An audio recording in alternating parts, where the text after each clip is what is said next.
নমস্কার বন্ধুরা, welcome to my ভোজন চ্যানেল। আজকে আপনাদের সাথে শেয়ার করে নেব গরমের সবজি দিয়ে হালকা পাতলা মাছের ঝোলের রেসিপি। নিয়ে নিয়েছি গোলমরিচ, মৌরি, জিরে, আদা। এদিকে নিয়ে নিয়েছি ঝিঙে, আলু, পেঁপে আর টমেটো কুচি। পাতলা মাছের পিসগুলোকে ভালো করে ধুয়ে নুন হলুদ মাখিয়ে রেখে দিয়েছি। কড়াই বসিয়ে দিয়ে দিলাম পর্যাপ্ত পরিমাণে সর্ষের তেল। তেলটা একটু কড়ার গায়ে লাগিয়ে নিলাম। গরম তেলে মাছগুলো ভেজে নিচ্ছি। এক পিঠ ভাজা হয়ে গেছে, এবার আমি উল্টে দিচ্ছি। মাছ ভাজা কমপ্লিট, তুলে নিলাম। বাকি পিসগুলো দিয়ে এইভাবে ভেজে তুলে নেওয়ার পরে এই গরম তেলে অ্যাড করে দেবো গোটা জিরে ফোড়ন। এখন দিয়ে দিচ্ছি আলু, এরপর দিয়ে দেবো পেঁপেগুলো।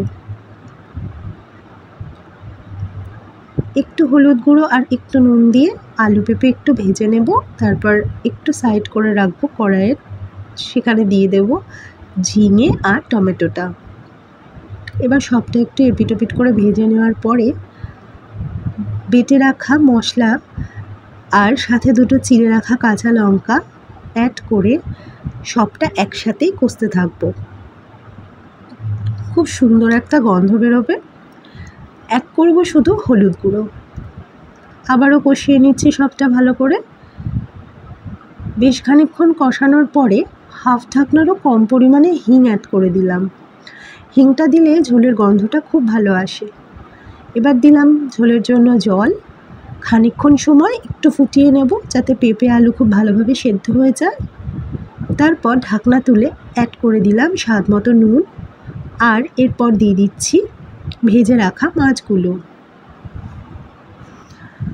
হালকা হাতে মাছগুলোকে ঝোলের সাথে একটু ডুবিয়ে দেওয়ার চেষ্টা করে নিচ্ছি।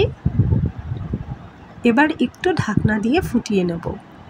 খানিকক্ষণ ফোটানোর পর ঢাকনা তুললেই রেডি হয়ে যাবে হালকা পাতলা মাছের ঝোল। গরমের দিনে সাথে লেবু দিয়ে আর এই ঝোল দিয়ে ভাত মেখে খেতে কিন্তু খুব ভালো লাগে। Thanks for watching. রেসিপিটি ভালো লাগলে লাইক কমেন্ট করবেন, চ্যানেলটি ভালো লাগলে সাবস্ক্রাইব করবেন, পাশে থাকবেন প্লিজ।